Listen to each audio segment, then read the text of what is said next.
I foresee that in the near future, there will be solutions and customers that will buy solutions 100% digitally without any human interaction. The mindset to progress, to identify, and to work agile is what we are looking for. Keep learning. Don't be on the comfort zone. Never. If you feel that you are stuck, if you feel that you are not engaged, if you feel that you are not learning more, try to put yourself under stress situations where you need to learn a lot and very fast.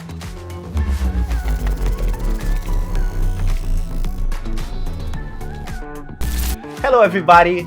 Another episode of those videos that I bring experts, people that I trust and that know so much here to you.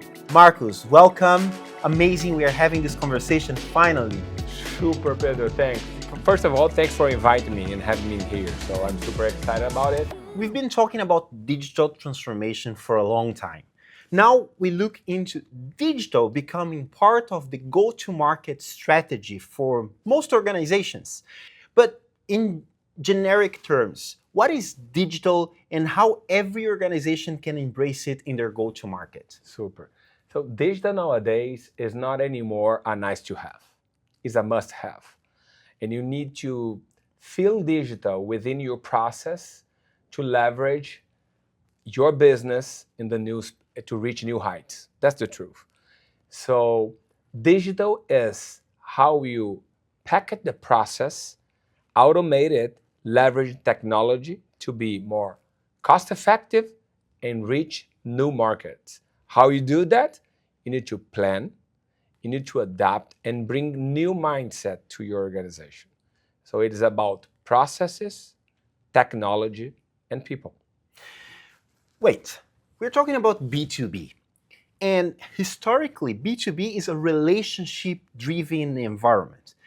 What are we saying here? Digital, you don't have like a touch point with the end customer like physically, but at the end of the day, they end up buying very large contracts through those channels. Really, tell me the breakdown of how it works in the day-to-day of a digital business operation. That's super. So we have many different types of customers, actually. So you have the customer that is used to leverage an interpersonal relationship to conclude the deal. You have customer that needs to interact with humans since the beginning of the deal because they manage complex projects. But you also have, and the majority of the customer, they are prospecting and taking decision through the digital information they have in front of them. And that's why it's super important that every company has their own strategy on how to have digital to touch those customers and leverage human interaction when it needed in the process. Some process doesn't need any human interactions. That's the truth. Other process will leverage a lot human interactions. So you need to balance both stuff, letting the customer at the center and letting the customer guide you on how the customer prefer to interact with you. The truth is 90% the company nowadays, when they search for your company, they already have learned a lot based on the footprint you have digitally speaking. And how do you measure success? It's like, what's the frequency of measurements? How you adapt to this very high-paced business? Yeah, that's so. You have a couple of strategies. First of all, you need to be heard. So you need to leverage the digital channels that are available up there. And I mean it. Not just the LinkedIn network, but also TikTok, Instagram, Facebook. You need to be in front of your customer. And believe me, your customers are there on their personal life or on their business life. So first of all, you need to have a strategy to use those digital channels to be available to search. Second, you have to have a very well-designed process to keep prospecting, nurturing, and touching your customer so he can know, your customer, what you do, how you're doing, and how you're gonna fill him with information during the journey. Of course, you still need to have a very technical and trained sales organization to, in the proper time in the process, connect with your customer for the last mile of the contract signature or the decision process. Every culture has different nuances. So there are markets that are more prepared to take the full decision digitally. There are other markets that will do the prospection phase using digital, but we want human interactions down the process. But also all the human interactions using AI to get to know, to have the knowledge, and also to provide the correct and precise information to the customer needs. What are the KPIs, the key performance indicators that you use to measure success? Of course, at the end, success means customer satisfaction, right? So as much as your customer is satisfied with the outcome that he deserves, he or she, of course, this is the real KPI that we all should measure. Of course, together, you need to build a lot of other KPIs to track if you are in the right path.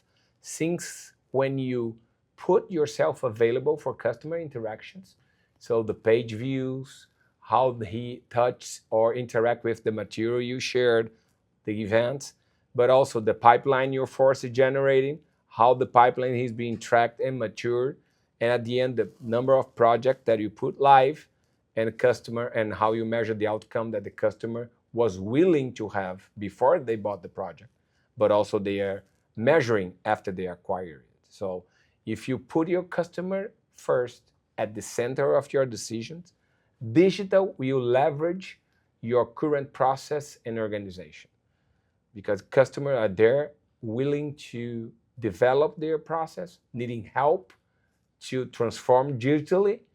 And if you invest in this modality, for sure you're gonna do a lot more in the market. Great. So you need to hire a lot of smart, adaptable, agile people to really make it happen. I think the pace of this business is amazing. So what are you looking for in the people that you're hiring these days? Amazing point, Pedro. And more than the fast-paced mindset or generation ready workforce to hire the behavior. So digital is a mindset rather than a skill. Because to be honest, digital is to streamline processes, reduce customizations, but the mindset to progress, to identify, and to work agile is what we are looking for, because skills you can train. So when I hired the great talent that I hired this year were the ones with the correct mindset, and you can find those people internally and externally. So this is the magic of the digital mindset. So everybody, we will know now the 5 steps to be hired with Marcus. What are the 5 steps? Wow. Quickly. Super. So learn how to learn. I think this is the main skill that you should have. Embrace the digital touch.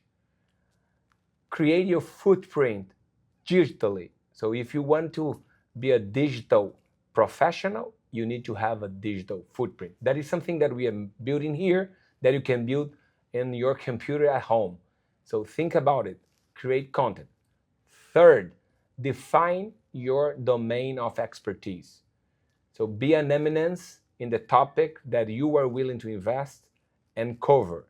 And fifth, small steps. It will grow in small steps. So think big, but act in a small step, one step at a day. Amazing.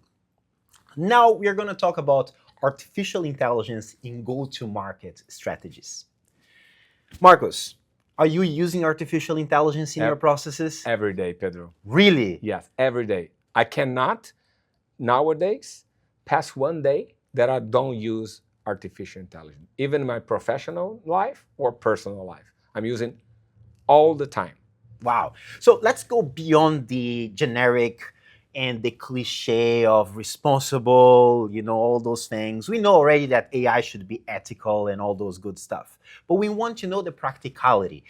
Give me examples of how you're using agentic AI workflows to streamline your processes and achieve better results. Super. So first of all, concentrating on the day-to-day, AI are helping us to target better the customers that are most propense to buy our solutions. So you can segment better the market and drive your prospection efforts. Once you know where to go, you're going to increase your conversion rate. Second, once you establish the contact with the customer, your prospect, it's super important to fulfill this process with the precise information. Otherwise, you will go into your website. So you use AI to provide to our sellers and our business developer with the correct information for the customer's industry, project need, so he can establish a meaningful conversation. And third, we analyze all the data that we are generating on those interactions to keep learning and improve our process. So all the functions that are present in our sales process nowadays has their own personal assistants to provide them with the correct and precise information to handle the sales process. I would say that our force today are sellers from the past under steroids using AI. Amazing. And I understand you run one of your employee meeting using AI, and you made everybody believe it was you live, but it was an AI. It was an avatar. Yeah, that was a fun. So we use avatar technology to multiply the touch and the reach of our sales force. So I use it, avatar of myself, real, having a conversation. I use the same background that I used to show up in my house. And I managed the first 15 minutes of the meeting with my employees using my avatar. And everybody thought that it was me on developing a conversation about our strategy for 2024. So we're super, super amazing. Now our team used this avatar to talk with customers as well. Amazing. So sales leaders out there, you heard him. You might be using avatars to run your sales meetings. Watch out for that trend.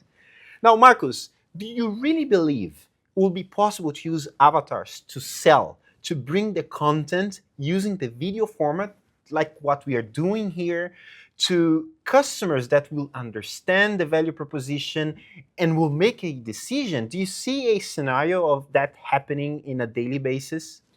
Yeah, Pedro, I think that we are not there yet. But if you think that nowadays we are selling ERPs that are complex back office systems in 7 weeks using digital modalities, I foresee that in the near future, there will be solutions and customers that will buy solutions 100% digitally without any human interaction, interacting with a digital bot seller that will have more information, precise information, and a click of a mouse to that customer. So I foresee that we're going to need few sellers with a lot of trained digital bot sellers working for that seller so he can maximize his touch and deliver what customer needs in the velocity the customer needs. If you're looking for a career transition, I have here with me a guest that is all about digital and driving an entire go-to-market for that. And we're going to talk right now about the trends on career transition where you can embrace and become a digital seller. Marcus, what are the trends to become a digital seller? Well, there is no secret formula. There's no secret sauce. But for sure, as I mentioned before, you need to embrace the digital mindset, which means the things that brought me here as a successful seller will not take me to the future. You need to open your mind to learn how to take decisions based on data to analyze the data, to correct past movements, and to plan future movements. Be customer fanatic instead of focus, fanatic to understand how customer want to interact, how customer is willing to receive the touch, and how customer expects the outcome. Track the outcome until customer perceives it. So the selling does not finish after contract signature. Digital sellers track the customer until customer feels successful. Amazing. So now to wrap up, why you? How your career transition happened? I am a constant learner. So as a big thinker, I like new challenges and put in place this discipline, and also because I'm a leader that like to develop new talents. And my career demonstrate that. I have made some career movements that are not the one very obvious, I would say, Pedro. And all those movements were based on my ability to keep learning. So my thermometer to change and to move is when I see that the speed I'm learning has reduced. So when I see that that speed is reducing, it's time to move on. It's time to embrace new challenge, and that's what got me here. Amazing. We have Marcus Almeida, a fast learner, sharing with all of us tips about how to become a digital seller, how to drive a go-to-market with artificial intelligence, and how to be passionate about customers to really be in the future of any sales organization. Marcus, thank you so much. And I always ask one final question. What is something that only you know that nobody knows, that they must know? Wow, that's the secret sauce, I would say. So what I would say, guys, is keep learning. Don't be on the comfort zone. Never.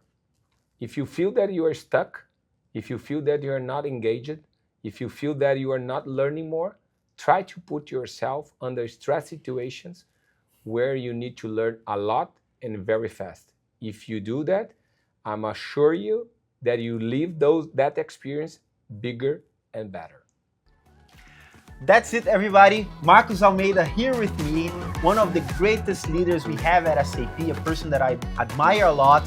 He's actually one of my mentors. I ask him questions and he helps me. And I'm sure everything you heard here today will help you to be at your best. Marcus. Super, Pedro. Amazing. Thanks for having me. Thank you. Thank you so much. There we go. Thanks for joining us today and watching until the end. If you found value in this conversation, please subscribe to our new podcast channel so you never miss future episodes. We would love to hear from you and possibly host a live Zoom Q&A. If there is interest, let us know if that's something you would be excited about. Until then, keep learning, keep leading, and we will connect again in the next video.